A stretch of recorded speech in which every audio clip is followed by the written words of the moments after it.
I'm going to begin, as is customary, with ladies first.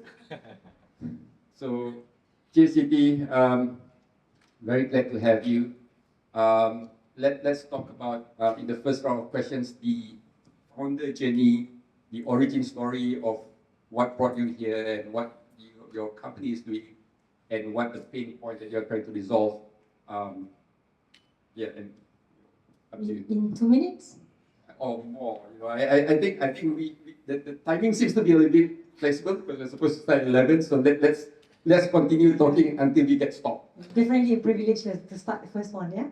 So, Assalamualaikum, a very good morning. Thank you, Mr. Azli. Very honored to be here today. My name is Sophia, Siti Sophia binti Rabli, representing Dunita International Sdn Bhd. Our specialization, we innovate multivitamin immunity booster for livestock made from coconut oil. So we transform coconut oil becoming multivitamin for livestock. So basically we started as a very young, ambitious researcher and innovators, where my background is also 8 years as a full-time breeder for chicken broiler in Kuala Kangsar. So in our industry, for maybe the total livestock, 60% will capture the whole thing, but for livestock captured 90% are actually we import. So basically in Malaysia, we only have, our strongest point is definitely the chicken only. So 92% is for chicken, and basically the rest we do not have the source of that facilities in livestock. So in our industry, we are facing mainly diseases for our livestock.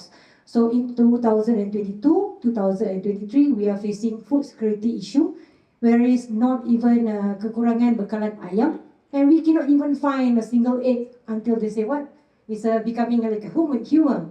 Only telur penjual yang ada dijual, right? So that is because of, there is 3 main diseases that affected our industry.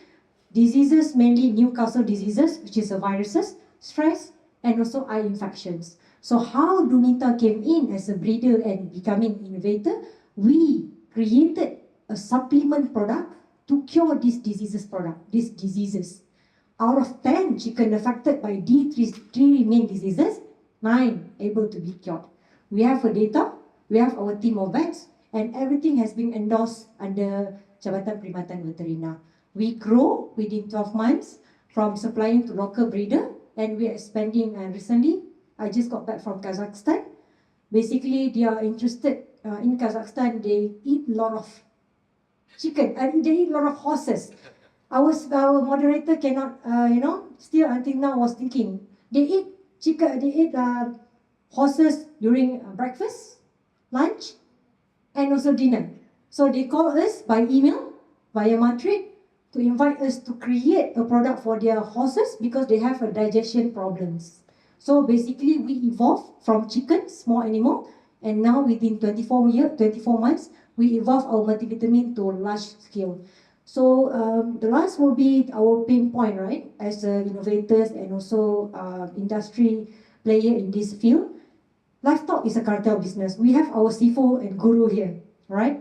So definitely talking about livestock, ayam is definitely a cartel business.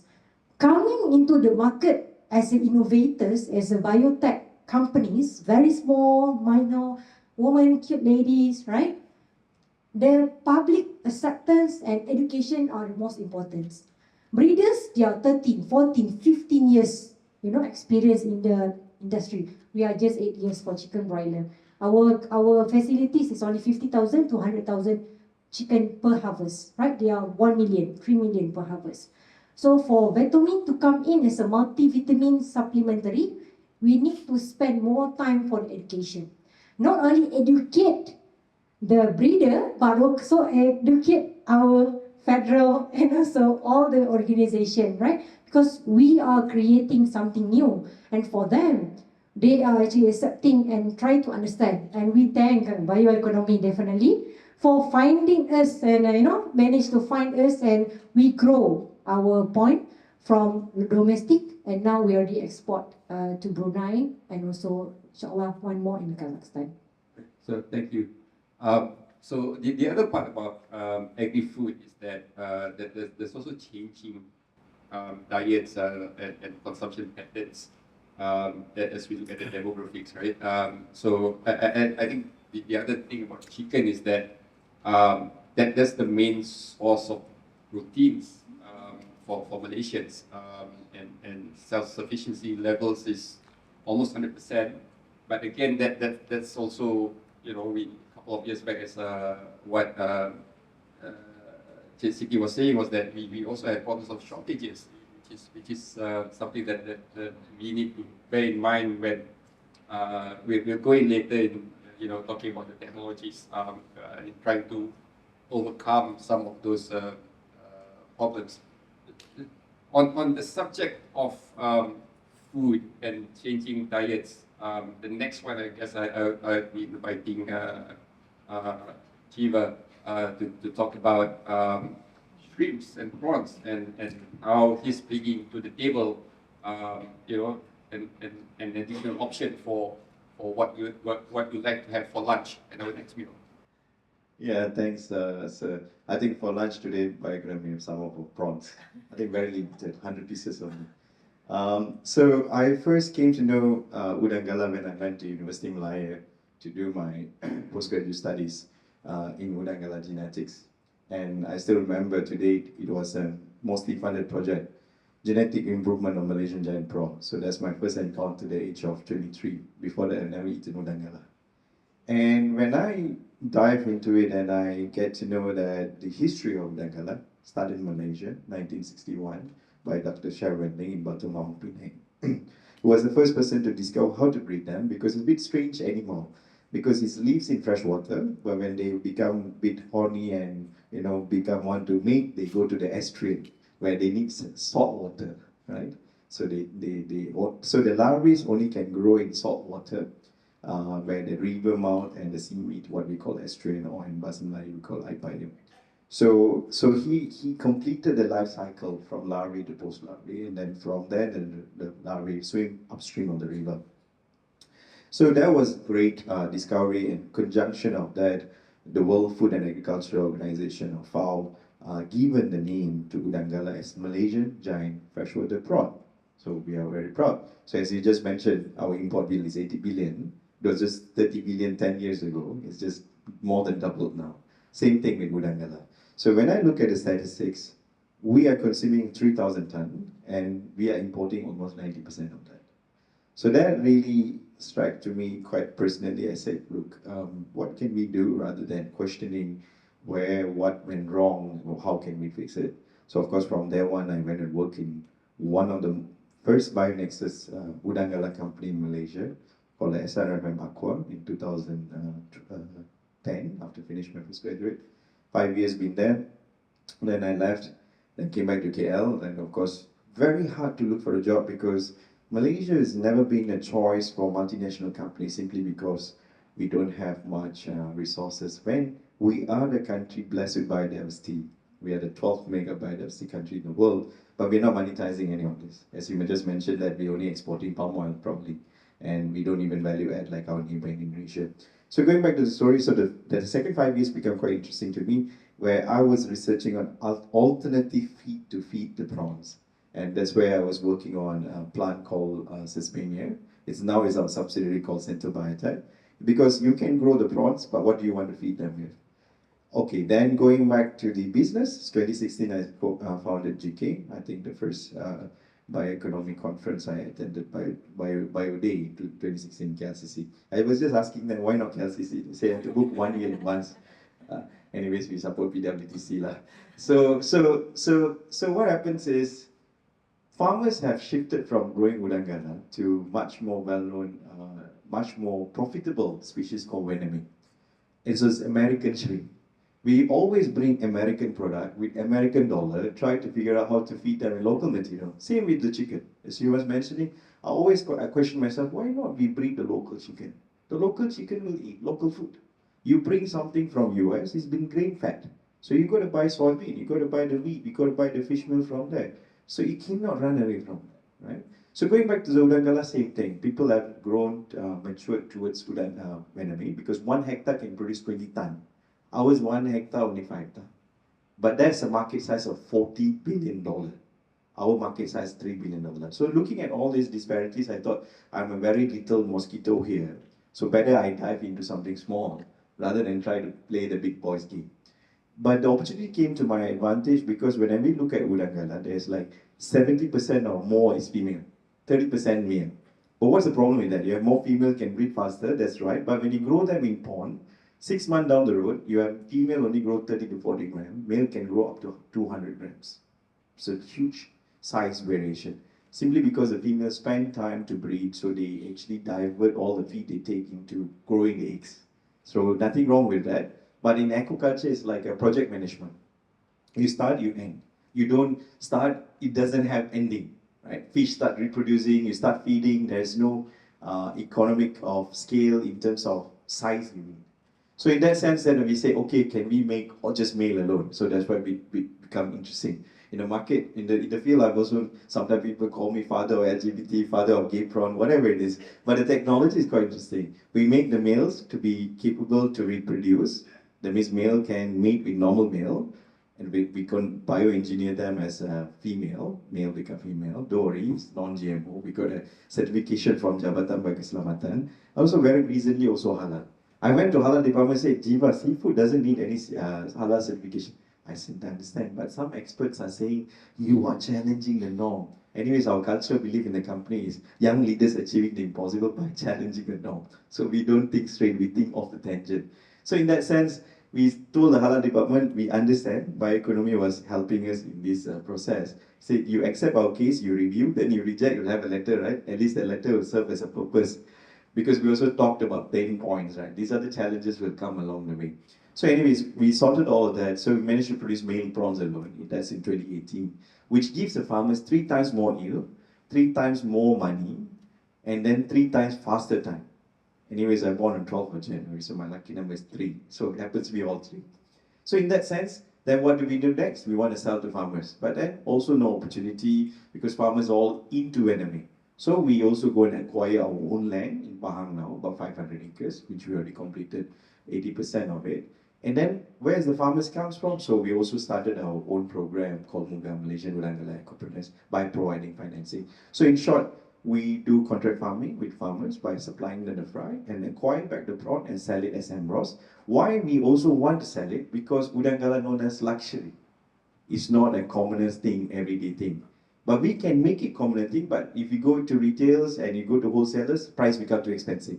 So to democratize that, we even took a step to approach B2C market directly. Anyways, we were scaling during our pandemic time, so we were more accustomed to B2C market than B2B market.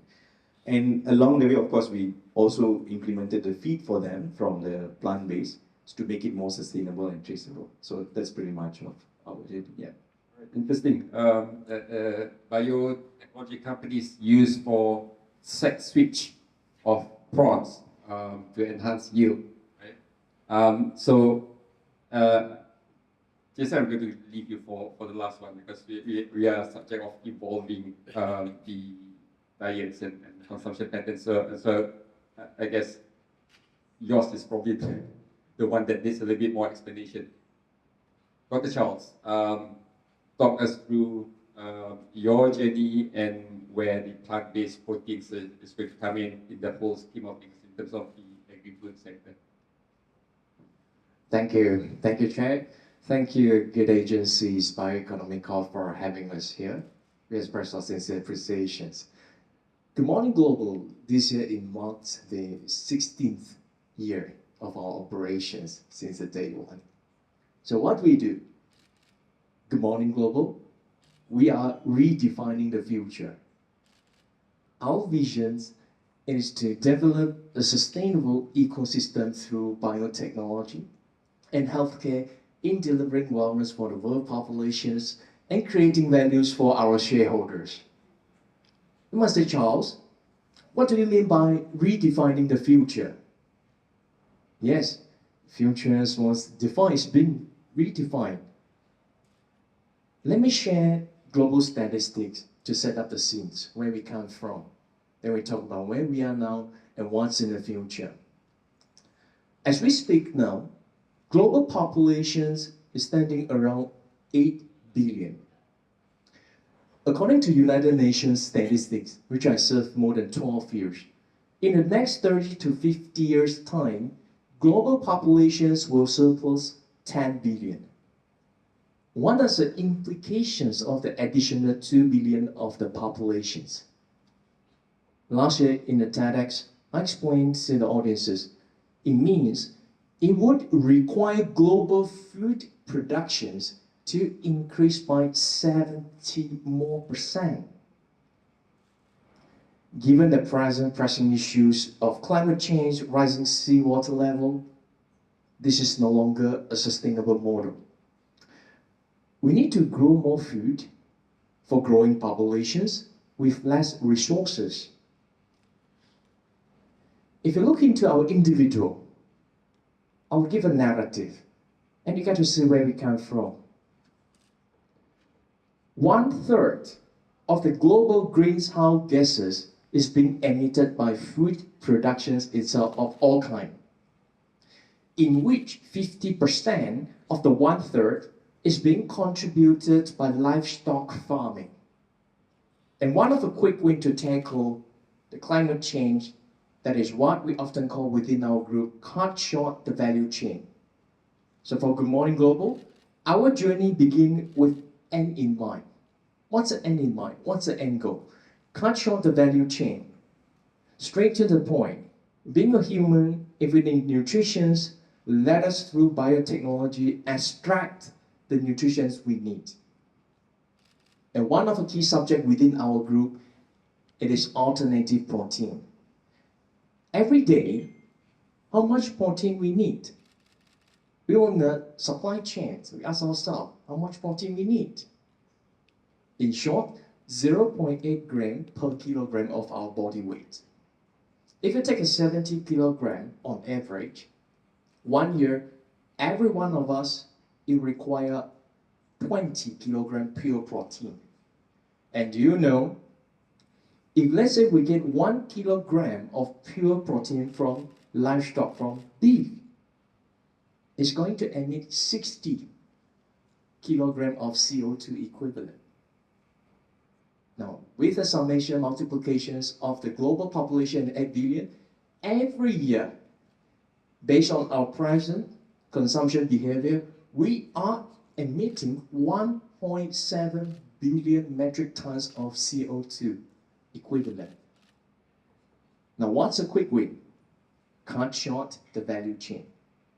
Now, if you speak about subject matter, alternative protein, by looking into the beef, chicken, and many others, beef, 60 kilogram of CO2 equivalent per kilogram of pure protein. Poultry, 30. Plant protein, less than a kilogram. What does it imply? It seems that we have a quick win, changing from livestock protein to plant-based protein. And what does it really solve? First, reduce the dependency on the livestock farming.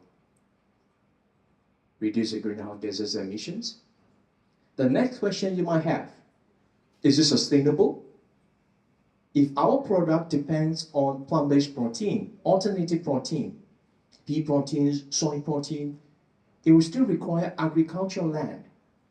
It's a horizontal expansion. So our arable land is shrinking given the rising sea level water. Now there is a concept, we call it the vertical farming. That is not our end goal, because we are creating another value chain within the vertical structure. So what we are doing now, one of the projects that we are going to apply to the Strategic Research Fund, microprotein. That means we culture the micro within the vertical structure, and from there we can extract the protein we need. And this is one of the narrative, one of our key subjects, cut short the value chain. Where we came from, where we are now, and what's in the future. So I started at the global context, and later on through the discussions, I can share more at the regional and the local context. how we contribute to our local populations. In Good Morning, we have a dream. Our dream, it is to end hunger and no one should go to bed hungry. We are rationalizing our complete nutrition through plant-based solutions. Our vision, it is to provide affordable plant-based complete nutrition for the world populations. Let us not forget, this evening, there will be 800 million of global populations goes to bed hungry. Back to the Cheng. Yeah, no, that's a very good point to end on. I think yesterday's opening remarks from the PM was also speaking about Biotech for All being the theme for the whole showcase. And I think, even for Malaysia, we are, most of us have been privileged enough to not have an issue of your next meal, but there are those who are not as privileged who's also struggling to find meals on a daily basis, and the next meal is a luxury that is also something that's beyond that as of now. So I think that's a pretty good point to be picked up on, especially when we talk about self-sufficiency levels of food for the whole population that could be addressed throughout the population as equitably as possible. And what Dr. Charles has said, I think leads on very well to Jason of Agribiotech, who will be introducing the subject of cultivated meat. And Jason, talk us through your journey, having a public listed entity, and then deciding that this is a space that you want to make a mark on.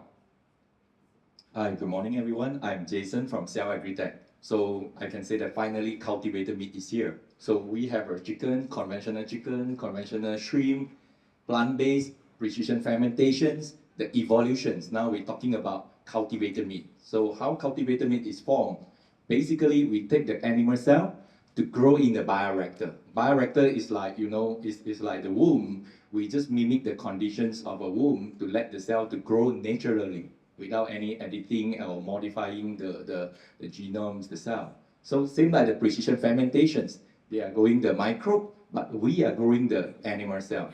So today, why I want to venture into this industry? Like our moderator say, I was from a listed medical device. I listed my medical device company 3 years ago in Malaysia, and I ventured into this new industry. I spoke to most of my medical and pharmaceutical friends. So I asked them to do together because this is like a pharmaceutical. We still need a clean room. We still need a bioreactor. All the scientists is like same like the vaccine plant. So but they think like from pharmaceutical and medical device to food is like downgrade. So then I spoke to my like a food industry friend. So they told me that a bioreactor is like 200,000. So a clean room is like at least 500,000. They already can set up the entire food production. So they say that it's too costly for them. So that's why with this, I decided to start this journey with a cultivated meat. So for me, why I want to do this product, because my parent-in-law, because I love my wife, so he asked me, you have to go to vegetarian. So my parents are vegetarians. So, but I'm meat lover, so I like the maybe precision fermentations, plant-based also, but for meat lover, I still want to maintain my eating habit. So that's why I want to create something that, you no need to change your eating habit, but you still can enjoy your meat. So 3 years ago, when I was in Europe, I saw this cultivated meat, it looked like, a real meat because it's from the animal cell. Of course, the texture is not there, but the taste is there. So that's why I think that this is a good product because we can grow the meat actually in a lab. That's why last time they call it lab-grown meat, but now we can call it like factory meat. I don't know, maybe, but I call it a cultivated meat. This is a real meat. We have a booth after. So a lot of people, they ask me, is it a plant-based or vegan, can take it or not? So the DNA is same as the animal cell. So because it is from the animal. So that's why we say that it is a real meat. For me, I just want to create a product that, without slaughtering the animal, meeting my mother-in-law requirements. So, and furthermore, that my wife always say that don't take meat, meat is no good, especially luncheon meat. I like luncheon meat a lot, fry it. So this one, the first product that we're going to launch also is a cultivated luncheon meat also. So I want to create a product that, we can eat it every morning with some proteins, noon with chickens and shrimp, then evening with maybe cultivated meat and seafood. So this product, I can say that why is it good? Because first, talking about the environmental friendly, last month, Denmark is the first country that imposed the carbon tax. Last time we heard about deforestation tax, but carbon tax is coming. So after that, all the meat that we importing, it might be imposed to higher cost because of the carbon tax. So 90% of beef we consume in Malaysia is imported. Many of us, we don't know. Even lamb, 90% of lamb we consume in Malaysia is imported. We are not going to replace your chickens, your shrimp, your plant-based, but we just provide one alternative. Like Tesla coming in, it's not one to kill Mercedes or BMW, one alternative. But same, we are meeting growing populations, the sustainability, talking about the carbon emissions. But for me, I want to create a healthy meat for myself because, I like sashimi, like salmon. Talking about salmon, sometimes because of pathogens, I have to cook it. But when you cook it, the texture is gone. So no choice, I have to cook it because I worry pathogens more than my eating preference. So talking about growth hormones, antibiotics, they estimate that antibiotics 2050, it will cause more than 10 million deaths a year globally. So that's why I want to create a good product, just a very simple for myself, but I think that also for everyone. So I understand that many people, questions about the cost of cultivated meat. Definitely it is expensive. If you ask me now, you have to buy it at maybe more than 1,000 ringgit Malaysia per kg. But of course, we want to create a product that's affordable and available for everyone. So with our factory is ready. Currently, we have a pilot plant, we call it Center of Excellence in Penang. So we open our culture lab for public to visit. You can see the bioreactor, how we grow the cell, how we harvest it. So that's why we say that with this, we targeted that within two years' time, we can meeting the cost of 60 ringgit per kg. And our target that even though TA studies show that we can even further bring it down to 30 ringgit per kg. But of course, maybe you will ask me that, of course, for T20, chicken just a 10 ringgit per kg. But of course, sooner or later, we can further bring down the cost. But of course, we can say that we still buying the fish, the shrimp, importing sardine, tuna, salmon, unagi, all this. We just fill out the gap. Slowly, we can bring down the cost. But the cost of conventional meat, you can see that carbon tax is coming. Even without the carbon tax, the cost of for chickens or shrimp will be continue to increase. That's why we just need an alternative. Trust me, it is a good product that don't worry about the safety. FAO say that it is safe, does not pose any higher risk than the conventional meat. Yeah. Pass it to you. All right, thanks. I think Jason speaks to all Malaysians that food quality and the taste has got to be there, because we, as Malaysians, we are all proud of our food. I'm getting signals, so but I think we're just getting into the just introducing what bio-based food industry will look like, and I hate to shorten the discussion. I just want to deep dive a little bit more in terms of what you guys are doing and the challenges that you found. And then that's the second round of question, and then once we get into that, we'll quickly do a wrap up in terms of the expectations of what comes next. So again, second round of questions, JCT, talk to us about the role of vitamin drugs, but you can sustain a healthier, natural chicken by consuming vitamin M. For example, a real case study that we work together with Ayam Bismi, Perlis, they are providing Ayam organic. So one of the products that they consume is vitamin, where our product come from one of the base is actually extra virgin coconut oil. So how we transform from vaccination, from steroids and also pharmaceutical drugs, by creating a natural substance, that is when our formulation and technology came into play. With vitamin M, is going to be healthy chicken. For example, there will be no side bad effects for the basically for the young kids. You know, Malaysian, we consume a lot of our children as well. And recently I was in Dubai, so if you aware, if you tried their chicken are very small, right? Now they are very small, like Dubai people, they are very big, but chicken is like KFC. Really, I need to do like gay prawn now, right? But Malaysia, our chicken was like this big. And then I asked Johor Corporation, what are you doing with it? Definitely, you know, I think some of them understand. But what are the side effects? There are a lot of side effects. If you deep dive into that, honestly, fast food is not even an option for us, right? It's a fast food. All chicken are actually a fast food. But at the end of the day, Malaysian, we consume the largest chicken. So in the next 5 years, we are not looking at only in Malaysian market, but we would like to explore the international market as well. Because like yesterday, I was having a session with a VC. Livestock is actually an open market, right? If basically we started here very well, so we even planning to expand, you know, in Kazakhstan, in Indonesia, you know, not only providing a natural chicken, but also to enhance more product for our product formulation. Right. Okay. Thanks, Giva. Yeah. Talk to us about the feed that Central does and how that's advantageous to the existing inputs.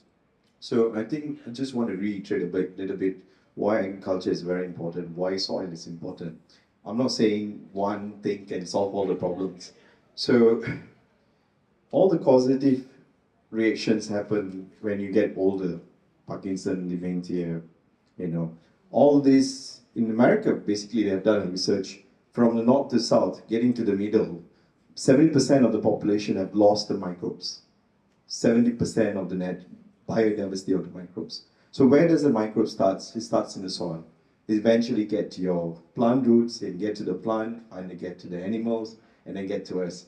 Right? I can just drink juice every day, but you cut the fruits and eat it because enzymatic digestion starts in your mouth and goes to your alimentary canal, and it goes to small intestine and larger intestine and gets up. Right?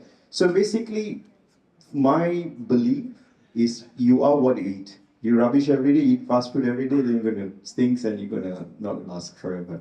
So same goes to our prawns. So basically we have adapted an approach to feed them with plants. But basically you can't feed the tiger with grass. So then we opted something in between where everybody were looking at insect-based feed to feed animals with waste. Feeding the insects with waste and then feed the insect to the shrimp or prawn and then finally we consume. But I opted a different option. So I said, look, I work with this tree called Sesbania. It's a nitrogen fixer. Now we are planting in between palm oil. We can also prove that we can actually increase the yield. Because this tree from seed to grown up is only 4 months. Doesn't require a single dose of fertilizer because they fix the nitrogen to themselves. So we convert this biomass into to feed these leaves to the maggots, and then the maggots we formulate and feed it to the prawn. What was interesting to us in terms of aquaculture, let's say I have taken 1,000 acre of land, only 40 to 50% will be water surface. The remaining land become perimeter barns and road access and everything. So it's exactly where we're sticking our trees there, and then planting it on site, producing the maggots on site, and feeding to the prawns on site. So it's become a very circular economy. Everybody talks about circular economy. That's become a buzzword now. But we actually doing it on the ground in terms of how do we use this and democratize that biotechnology to empower the B40 in terms of community farm. So I'm proud to admit that we're working with Agribank now. They have approved funding for our farmers. Agribank, 4 years from start to the end now. Only now they approve the loans to the B40, the scoring rate like 320. But of course, they have to see the company also whether we have a strong balance sheet or not. Otherwise, you cannot be the anchor base. So basically, again, just to reiterate back this summary here, you are what you eat. So we look into that paradigm to go back to a little bit on regenerative agriculture, what our grandparents used to do 2,000 years ago, but just to adding this technology element to smoothen the process. Yeah. All right, thanks. That's a good segue to Dr. Charles. And I think you're talking about plant-based protein, so there's no real issues on safety profiles there. I'd just like to, just point a little bit, press a little bit in terms of the markets and the regulations and the certifications that you need to actually grow and sell the plant-based proteins. Because I would anticipate that the market for what we do isn't entirely for Malaysia, it's for the whole world. Thank you. Speaking about the challenges, we look into it through two dimensions, supply side and the demand side. Seems to talk about regulation. Let's start from the supply side. Last year, we launched the first in Malaysia, certified by Malaysian Book of Record, first dry mix complete nutrition plant-based meat. If you're speaking about halal certifications, labeling approval, we managed to get the approvals based on general food category. The regulations will fit into one of the existing category. Now, what might be the challenges as we speak now in this room? In fact, it's us. If you look into the present supply chains through biotechnologies, not just is applicable to our human consumptions, but also livestock as well. We are trying to apply biotech to maximize the nutritional value of the livestock feedings. Then we grow the poultry, we slaughter them, we consume. But with this extent and the maturity of the technology, in fact, we could have active ingredient for human, for us to sustain our livelihood. That's the end in mind is for us having complete nutrition. That's where the cut short the value chain concept comes into play. Now, why is it not taking place now as we speak? It's us. The social norm, the culture, the consumer behavior attached to our present value chains and our lifestyle. If we have a technology that we can maturate with the support from the targeted policy from government, we rationalize the cost of productions.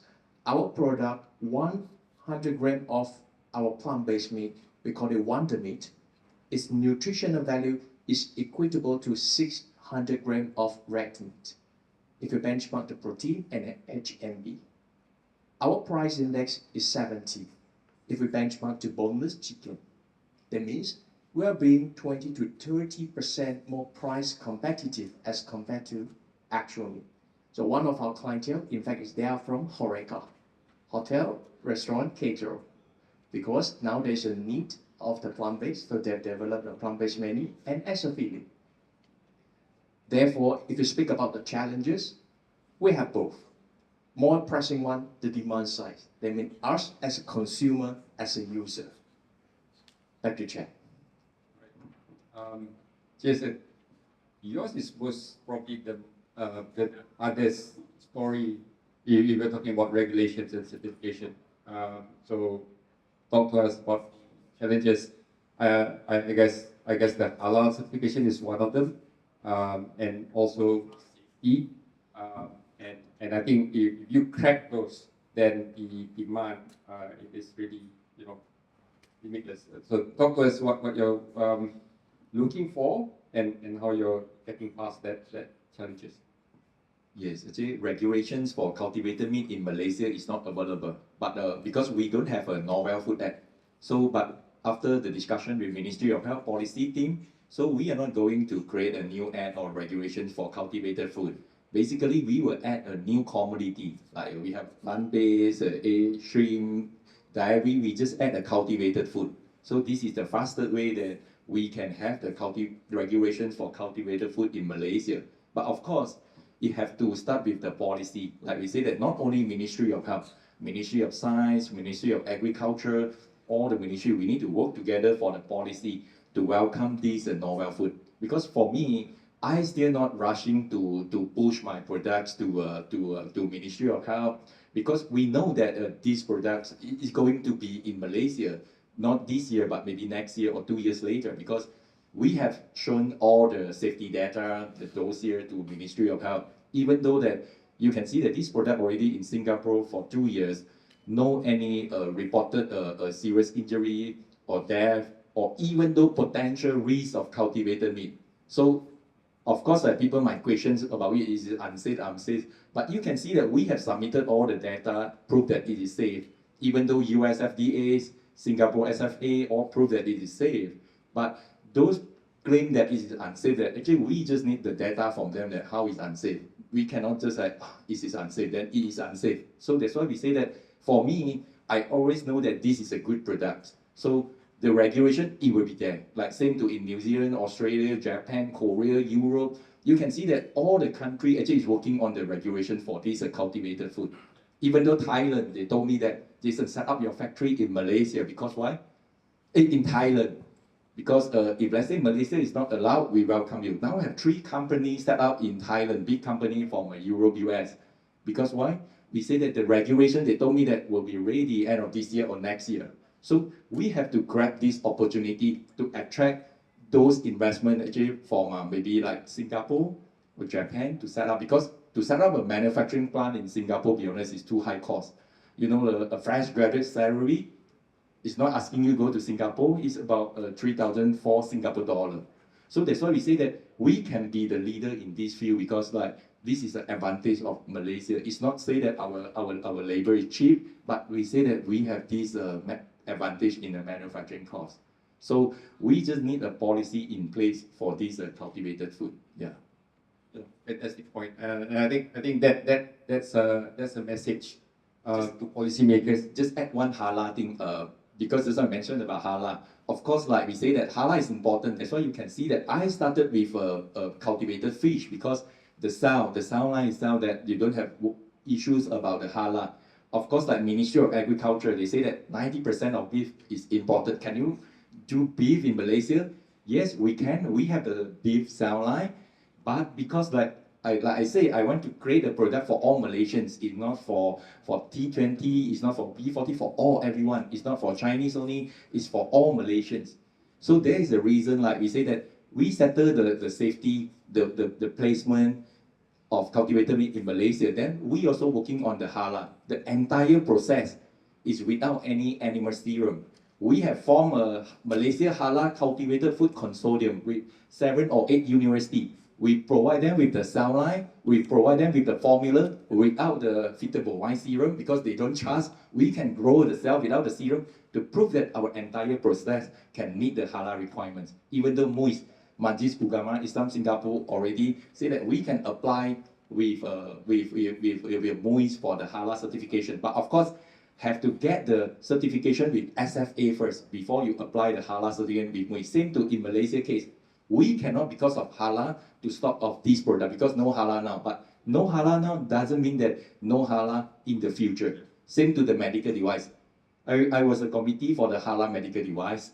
You know, we spent 4 years to develop this halal medical device, but we cannot stop the medical device, say that, you know, without the halal. Same thing to these cultivated food. Thank you. So 4 years to get financing, a few years to get halal certification. Yeah, and that's an important message there, I guess. What Jason is saying, that you know, cultivated meat is something that the rest of the world is actually getting into, and you look at calorific content, you know, requirements on a daily basis for food and all that. You know, we cannot you know, just remain status quo. For a country that's in the tropical belt, you know, good weather, sun, rain, you know, plenty of land. We're talking about food issues and food security issues. There's things there's still plenty of things that we need to be working on. I can't take questions from the floor, but what I will do is to leave each one of our panel members maybe just 1 minute to pass on the message that you know, in terms of trying to inspire or pass on to the audience what bio-based businesses in agriculture and the opportunities there, and just create that that takeaway. In reverse order, Jason, yours. We have a booth at upstairs, so we brought the cultivated master cell, so you can have a look upstairs. If you feel that's still insufficient, I have second sections at KLCC later on, 2 p.m. And my FB, I will be the speaker to presenting also. If you have more questions, you can also visit me at the later bit. And we can taste the meat at your plant. Of course, Ministry of Health is not allowed, but we can cook for you. All right. And Dr. Charles, plant-based meat, where can we get them? Sorry, plant-based proteins, where can we get them? Online? Yes, and in fact, I would have a demo session yesterday. Ah, So the key takeaways for colleagues and friends in this room, as well as colleagues on the line, we must step up. Global climate change and world food crisis is happening now, at this moment. It will require efforts from all parties, from us. And this is a pressing issue. Its impact is not limited to present generations and the future generations to come. There's a solution, but it requires the buy-in from all parties. We all have our role to play. For a manufacturer, we work hands in hands to expand our facility, to modularize it around the globe. As a consumer, as a user, we have to start managing our expectations given the pressing issues. Thanks to the government enabling environment policy, it all starts from us. If not now, when? If not us, who? Thank you. right. Giva, it's been a pleasure seeing you progress year on year, and I think you've been a permanent fixture for the bio-based economy, bioeconomy. You're seen as a success story. Share with us what's next. I think our strive is to democratize biotechnology, but leveraging that Malaysian biodiversity. We have 30,000 flora and fauna. I think there's a lot to be done. I think there's always need a role model for us to always to look into, right? So I think this also goes back to the funding landscape because there's a lot of phobias in shrimp industry where when we try to come in, there's a lot of struggles. But paving the very strive move towards democratizing Malaysian biodiversity to be a global brand, as you were mentioning that we are deficit by 50 billion. I think this is what really the country needs. We need to really make a global brand to be sold outside. I mean, I'm totally agree with alternative options we have. One shoe doesn't fit everyone.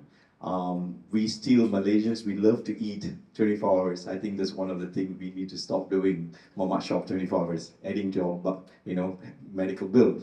But again, I would extremely, express myself that Malaysians is for as Southeast Asia, we have 700 million population. I think there's a lot of opportunities for bio-based industry in Malaysia with the right mindset and attitude who want to embrace the challenges along the way. I think we can make it happen. Great, thanks. Anyways, our prawns are for sale also. You can go to the website. Look for Dr. Faisal because he ordered about 100 pieces only. So I don't know who is cooking it, but you can have the udang kala then. Anyways, our pasta udang kala only for 12 ringgit. So it's very cheap and very affordable. And you can go visit our booth number 99, very nice number, and to get more information. Yeah, thank you. And last but not least, we started with ladies first. We're going to end with the ladies, and I think it's a nice circle because we started off with food that's common to everyone, chicken, and we're going to end some of the more innovative ones, and we're going to end with chicken. But I think this is specific for you, GCT.